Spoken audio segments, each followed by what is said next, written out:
तो आज मैं इस वीडियो में बात करने वाला हूं एआईएमआईएम पार्टी को लेकर के, क्योंकि आज अगर हम बात करते हैं तो 18 नवंबर 2024 शाम तक जो प्रचार का जो समय सीमा होती है खत्म हो चुकी है। तो जो महाराष्ट्र के भीतर विधानसभा का चुनाव हो रही है, उसके साथ साथ उत्तर प्रदेश में भी बाई इलेक्शन हो रहे हैं। तो एमआईएम पार्टी के जो चीफ है बैरिस्टर असदुद्दीन ओवैसी साहब महाराष्ट्र के भीतर काफी ज्यादा एक्टिव नजर आए। हर जगह जाकर के वो चुनाव प्रचार करते हुए नजर आए।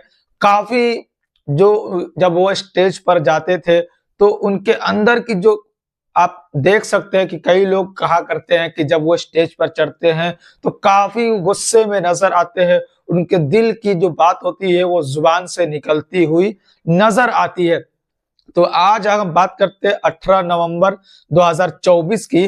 तो सब जगह जो चुनाव प्रचार थम चुका है और 20 नवंबर 2024 को वोट डाले जाएंगे और 23 नवंबर 2024 को जो नतीजे घोषित किए जाएंगे कि किसके पक्ष में कौन सा सीट गया और कौन विपक्ष में बैठने वाला है और कौन सत्ता पक्ष में बैठने वाला है। लेकिन आज हम इस वीडियो में बात करेंगे बैरिस्टर असदुद्दीन ओवैसी साहब को लेकर के कि महाराष्ट्र में लगभग वो 16 सीट पर चुनाव लड़ रहे हैं और 16 सीट में से मैक्सिमम सीट पर वो जाने का काम किए। उनकी तरफ से जाना हुआ अलग अलग विधानसभा के भीतर, जैसे कि भिवंडी में, उसके बाद से भाईखला के अंदर, वर्सोवा के अंदर, महाराष्ट्र के जो औरंगाबाद के अंदर जाना हुआ। इसी तरीके से अलग अलग जो विधानसभा की सीटें हैं जहां से पार्टी मजबूत स्थिति में है, कैंडिडेट मजबूत स्थिति में है, चाहे वो मालेगांव हो चाहे वो धुलिया हो, तो रोड शो किया गया। अब उनकी तरफ से जितना हो सकता था वो किया गया, चाहे वो अकबरुद्दीन ओवैसी साहब हो, चाहे वो असदुद्दीन ओवैसी साहब हो, या फिर बिहार की जितनी भी टीम है, तेलंगाना की टीम है, उत्तर प्रदेश की टीम है, सबको इसमें झोंक दिया गया। इस चुनाव में कम सीटों पर चुनाव लड़ने के बावजूद जितने भी उनके नेता थे उनको महाराष्ट्र के भीतर लगा दिया गया रोड शो के लिए, चाहे वो छोटे बड़े जनसभा को करने के लिए। तो आज मैं इसमें ये बात करने वाला हूं कि चुनाव का जो है वो प्रचार खत्म हो चुका है। जिनके पक्ष में, जिन प्रत्याशी के पक्ष में जितना प्रचार हो सकता था, चाहे वो स्टेज पर जाकर के या लोगों से मिलने के लिए या जिस माध्यम से भी उम्मीदवार के लिए, अपने अपने उम्मीदवार के लिए बड़े बड़े जो पार्टी के जो नेता होते हैं वो उनके प्रचार के लिए पहुंचते हैं, उनके इलाके में पहुंचते हैं, उनके क्षेत्र में पहुंचते हैं और लोगों से वो अपील करने के लिए पहुंचते हैं। उसी में बैरिस्टर असदुद्दीन ओवैसी साहब अपने पार्टी के एक स्टार प्रचारक के तौर पर जाने जाते हैं और जिन उम्मीदवार के लिए मेहनत कर जाते हैं उनकी ये उम्मीद जताई जाती है, उम्मीद लगाई जाती है कि ये उम्मीदवार है, ये निकल सकती है, इनकी उम्मीदवारी जो है वो निकल सकती है और ये विधानसभा के भीतर आसानी के साथ पहुंच सकते हैं। तो आज जो अंतिम दिन था 18 नवंबर 2024 को, लास्ट तक वो महाराष्ट्र को छोड़ करके वो उत्तर प्रदेश के भीतर पहुंचे, जहां से समाजवादी पार्टी को पूरी तरीके से घेरते हुए नजर आए। जिस तरीके से समाजवादी पार्टी ने पहले शुरू किया महाराष्ट्र के भीतर एमआईएम पार्टी को कमजोर करने का, सबसे पहले उन्होंने अपने उम्मीदवारों का ऐलान कर दिया एमआईएम पार्टी के खिलाफ मालेगांव से और धुलिया से, और उन्होंने यानी कि अखिलेश यादव की तरफ से वहां पर रैली भी की गई, प्रोग्राम भी किया गया दो जगहों पर, एक धुलिया के भीतर, एक मालेगांव के भीतर। उसी का बदला चुकाने के लिए अंतिम दिन तक 18 नवंबर 2024 के दिन दो विधानसभा के भीतर जो उपचुनाव, ऐसे तो 3 कैंडिडेट है एमआईएम पार्टी की तरफ से, गाजियाबाद, उसके बाद से मीरापुर जो मुजफ्फरनगर की सीट है जहां से उपचुनाव हो रहे हैं, उसके बाद से कुंदरकी से 3 कैंडिडेट है एमआईएम पार्टी की तरफ से। लेकिन 2 सीटों पर ज्यादा फोकस किया जा रहा है बैरिस्टर असदुद्दीन ओवैसी साहब की तरफ से।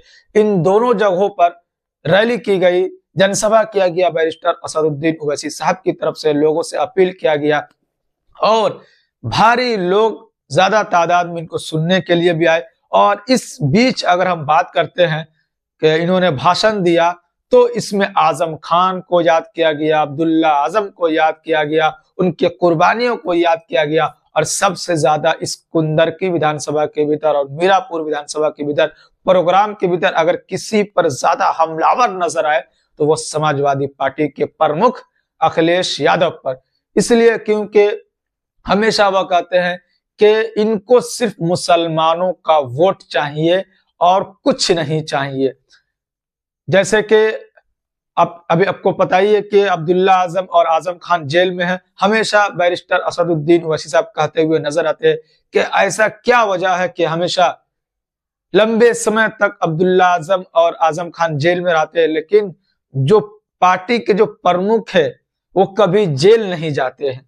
तो ये फर्क समझाते हुए नजर आते हैं। उसके बाद से जो मुजफ्फरपुर का जो कांड हुआ था बतौर अखिलेश यादव के समय में, उसको भी याद करते हुए नजर आए स्टेज से मीरापुर के भीतर के किस तरीके से उस समय हमने यहाँ पर आकर के लोगों से बात करने का कोशिश किया था, लोगों की मदद करने का काम किया था। जितनी भी हमसे मदद हो सकती थी हमने उस समय मदद किया था। और उस समय मैं पहली बार मुजफ्फरनगर के जो मामला हुआ था मैं पहली बार आया था बतौर एक सांसद की हैसियत से और लोगों की खिदमत करने का काम किया था। और उसके बाद से हम उत्तर प्रदेश के भीतर अलग अलग जगहों पर जाकर के अपनी पार्टी को लॉन्च किया और जहां हमें लगता था कि हम यहां पर पार्टी को ला सकते हैं हमने वहां पर पार्टी देने का काम किया। पार्टी की तरफ से जो भी हो सकता था, विधायक का जो चुनाव है उसमें भी हमने लड़ाई लड़ने का काम किया